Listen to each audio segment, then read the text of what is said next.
Hi, I'm Emery. Up until 3 months ago, my life was pretty normal. Finishing college, hanging with friends, and dealing with my sometimes overbearing but seemingly loving parents, Martin and Diana. Then everything changed with one doctor's appointment. I'm afraid the tests came back positive for Weidmann's hemopathy.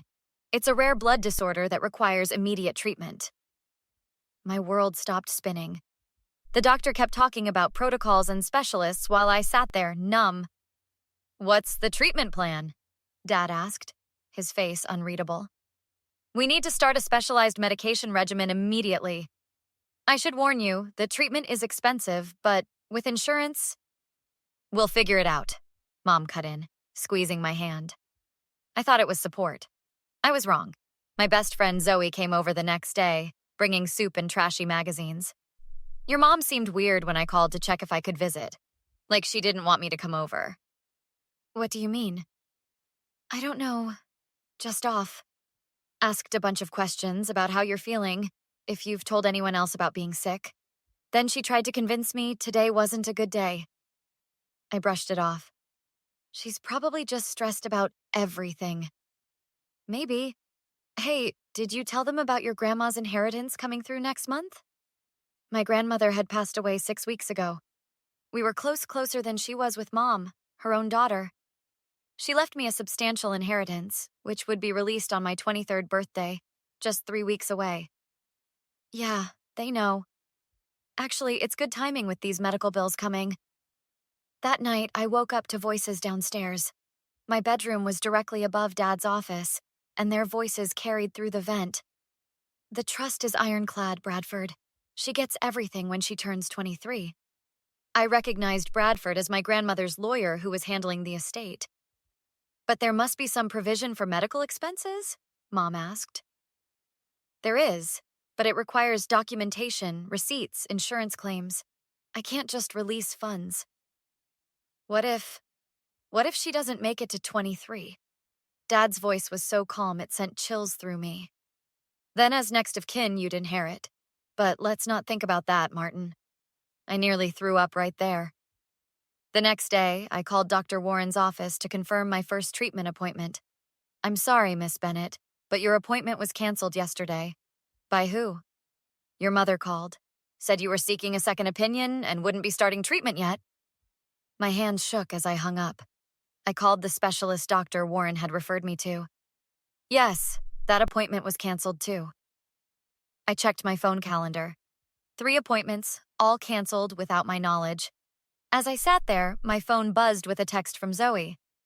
"Hey, your mom just called my mom asking how to contact that natural healer she mentioned once. What's going on?" That's when I knew. My parents weren't planning to treat my condition. They were waiting for me to die. I couldn't sleep that night. My body ached, and the headaches were getting worse. A week passed with no real treatment. "You look terrible," Zoe said, checking my temperature. 102.3. This is insane, Em.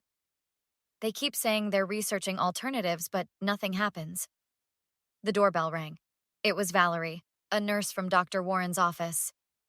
"I shouldn't be here, but I couldn't stop thinking about your case. Patients don't just walk away from a Weidmann's diagnosis." My parents canceled everything. Valerie looked alarmed.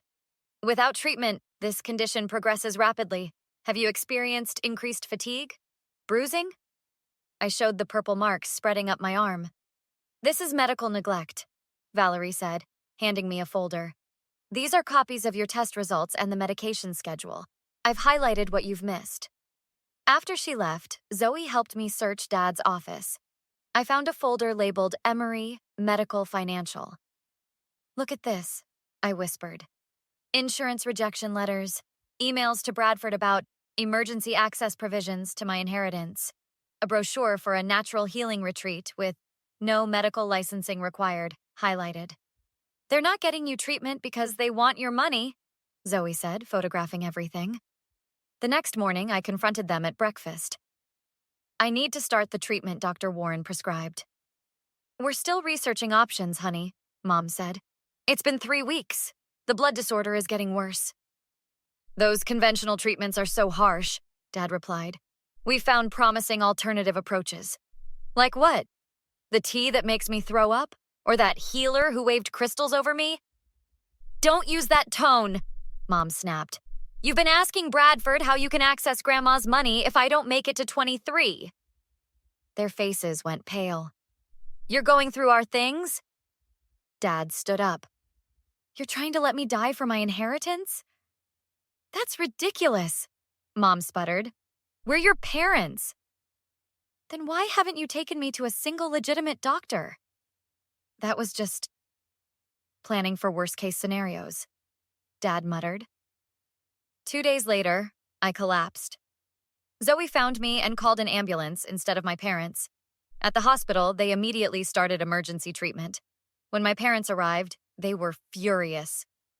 We didn't authorize this, Mom hissed. Your daughter was in critical condition, the doctor replied. Are you aware she's been without necessary medication for nearly a month? As they argued, I felt something shift inside me. The weakness transformed into something stronger. It wasn't just anger, it was resolve. The hospital kept me for 3 days. When I returned home, I had a plan. Zoe visited daily, secretly bringing my medication while I pretended to take my parents' useless herbal remedies. You need to call that lawyer, Bradford, Zoe whispered while my parents were downstairs. If he handled your grandma's will, he needs to know what they're doing. I nodded, clutching my phone. I'll need evidence, lots of it. I called Bradford that afternoon when my parents went grocery shopping. I need to speak with you privately. It's about my parents trying to access my inheritance. There was a pause. I had concerns about their inquiries. Can you come to my office? I'm too weak to leave the house, I lied, setting my trap. Could you possibly visit? Tell them it's about paperwork? The next day, Bradford arrived with his briefcase. My parents hovered anxiously. I need to speak with Emery alone about her grandmother's specific bequests. Once they left the room, I showed him everything. Valerie's medical documents, Zoe's photos of their papers. This is disturbing, Bradford said, reviewing the evidence. They've asked me repeatedly about accessing your funds if you were to not reach your birthday. I need to record them talking about it. Can you help? He handed me a small device. This looks like a phone charger, but it records audio. Completely legal in this state as long as one party knows of the recording. I placed it in the living room that evening, then dragged myself downstairs looking worse than I felt. I can barely stand up, I mumbled, collapsing onto the couch. The pain is getting worse. Mom patted my hand distractedly. We'll try a stronger tea blend. After I fell asleep on the couch, they started talking. She looks terrible, Martin. Maybe we should take her to the hospital again. And have them force more of those expensive treatments? We're so close, Diana. Her birthday's in 10 days. If we can just wait it out. What if she makes it? What about the inheritance then? The way she looks. Not a chance. Bradford said everything transfers to us if she doesn't make it. We can finally pay off the house. Take that trip to Europe. What about her grandmother's jewelry? The appraisal came in higher than expected. I've got a buyer lined up. Once everything's settled, no one will question us selling a few family heirlooms. I kept my breathing steady despite my racing heart. I had them. The next day, Valerie dropped off more evidence. I printed out all the appointment cancellations. Your mother's name is on everyone with timestamps and phone records. Thanks. I'm writing everything down in a letter. Everything they've done, everything they've said. What will you do with it? Make sure everyone knows exactly who they are. That night, I heard them in my grandmother's old bedroom. I crept down the hallway, peeking through the cracked door. Mom was holding my grandmother's sapphire necklace, the one she'd specifically left to me. The buyer's coming tomorrow while she's napping, Dad whispered. 10,000 cash, no questions. We should grab the emerald earrings too, Mom added, pulling out more jewelry from the lockbox. I slipped back to my room, heart pounding. My letter was nearly complete. My birthday was just 8 days away. Everything was falling into place. My birthday arrived with a family gathering.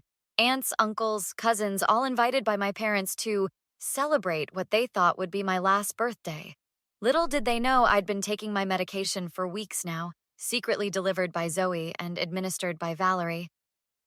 "You're looking better today, sweetheart," Mom said, her smile not reaching her eyes. "Strong enough for the party? Wouldn't miss it for the world." The doorbell rang. Bradford arrived first, carrying a large envelope. "Happy birthday, Emery. I've brought the inheritance paperwork as requested." Mom nearly dropped the plate she was holding. "Why would you bring that today? This is a celebration." "Oh, it certainly is," I replied. By noon, everyone had arrived. Uncle Jack, Aunt Pam, cousins, even my grandmother's sister Meredith. As cake was served, I stood up. "Thanks everyone for coming. Before we celebrate, there's something you all need to know." I pulled out my letter, hands steady. "For the past 3 months, my parents have been trying to kill me." Gasps erupted around the table. "That's ridiculous," Dad sputtered. "Emery's confused from her illness." "I'm not confused. I'm actually getting better, no thanks to you. I've been receiving proper treatment in secret." I passed copies of my letter to everyone. "This documents everything. Canceled doctor appointments, denied treatments, their discussions about accessing my inheritance when I die." "We were just looking at alternatives," Mom pleaded, looking around desperately. Valerie stepped forward. "I've provided medical records showing they canceled life-saving treatments 17 times. And I recorded you both discussing how you were waiting for me to die," I added, playing the audio from my phone. "The way she looks? Not a chance. Bradford said everything transfers to us if she doesn't make it." Dad's voice filled the silent room. Family members moved away from my parents as if they were contagious. "Is this true, Diana?" Aunt Pam whispered, horror on her face. "They also sold Grandma's jewelry," I continued. "The pieces specifically left to me." Bradford cleared his throat. "I've already contacted authorities. Medical neglect is a felony.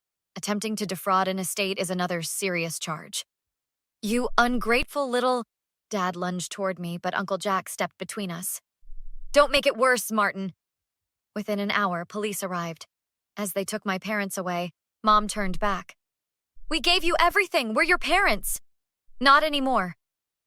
6 months later, I sat in Bradford's office, fully recovered. My parents were serving 5-year sentences. Their house, my childhood home, had been sold to pay restitution. "The foundation paperwork is complete," Bradford said, sliding documents across his desk. "The Weidman's Treatment Access Fund is officially established." "Perfect. Those kids won't have to fight for treatment like I did." That evening, Zoe, Valerie, Meredith, and I celebrated at my new apartment. "To family, the ones we choose," Zoe raised her glass. "And to karma," I added. "May it always find its target." What would you do if you discovered your own family was secretly plotting against you for money? Would you expose them publicly like Emery did, or would you handle it differently? And is cutting toxic family members completely out of your life truly the best solution? Or should there always be room for forgiveness? If this story resonated with you, hit that like button to help others find it too. Subscribe to see more compelling stories about overcoming betrayal and finding justice. Share your thoughts in the comments. I'd love to know what you would have done in Emery's situation.